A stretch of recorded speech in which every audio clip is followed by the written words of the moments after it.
ഡിപ്സോമാനിയ, kleptomania. ഈ പദത്തിന്റെ അർത്ഥം എന്താണെന്ന് നോക്കാം.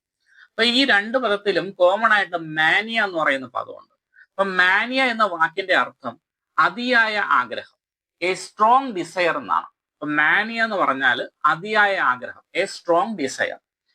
ഡിപ്സോമാനിയ, ഡിപ്സോ എന്ന ഗ്രീക്ക് പദത്തിന് അർത്ഥം ദാഹം എന്നായിരുന്നു. എന്നാൽ അത് ഇംഗ്ലീഷിലോട്ട് നമ്മൾ കടമെടുത്തപ്പോൾ അതിന്റെ അർത്ഥം മദ്യം എന്നായിട്ട് മാറി. അപ്പോ ഡിപ്സോ എന്ന വാക്കിന് മദ്യം എന്നുള്ള അർത്ഥം. മാനിയ എന്ന് വെച്ചാൽ അതിയായ ആഗ്രഹം, എ സ്ട്രോങ് ഡിസയർ.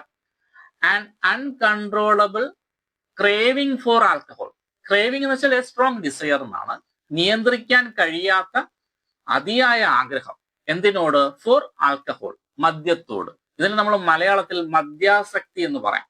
മദ്യത്തോടുള്ള അതിയായ ആഗ്രഹത്തെ നമ്മൾ ഡിപ്സോമാനിയ എന്ന് പറയും. അപ്പൊ ഡിപ്സോ എന്ന പദം മദ്യവുമായി ബന്ധപ്പെട്ടിരിക്കുന്നു.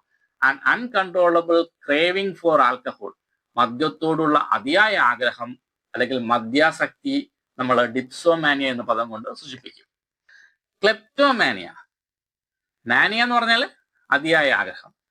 ക്ലെപ്റ്റോ എന്ന പദത്തിന്റെ അർത്ഥം ടു സ്റ്റീൽ, മോഷ്ടിക്കാനുള്ള എന്നുള്ള അർത്ഥത്തിലാണ്. ടു സ്റ്റീൽ, മോഷ്ടിക്കാനുള്ള. And uncontrollable urge to steal, മോഷ്ടിക്കാനുള്ള അതിയായ ആഗ്രഹം, നിയന്ത്രിക്കാൻ സാധിക്കാത്ത ആഗ്രഹം. അതിനെ നമ്മൾ ക്ലെപ്റ്റോമാനിയ എന്ന് പറയും. അപ്പൊ എന്താ kleptomania? And uncontrollable urge to steal, മോഷ്ടിക്കാനുള്ള അതിയായ ആഗ്രഹത്തെ നമ്മൾ ക്ലെപ്റ്റോമാനിയ എന്ന് പറയും.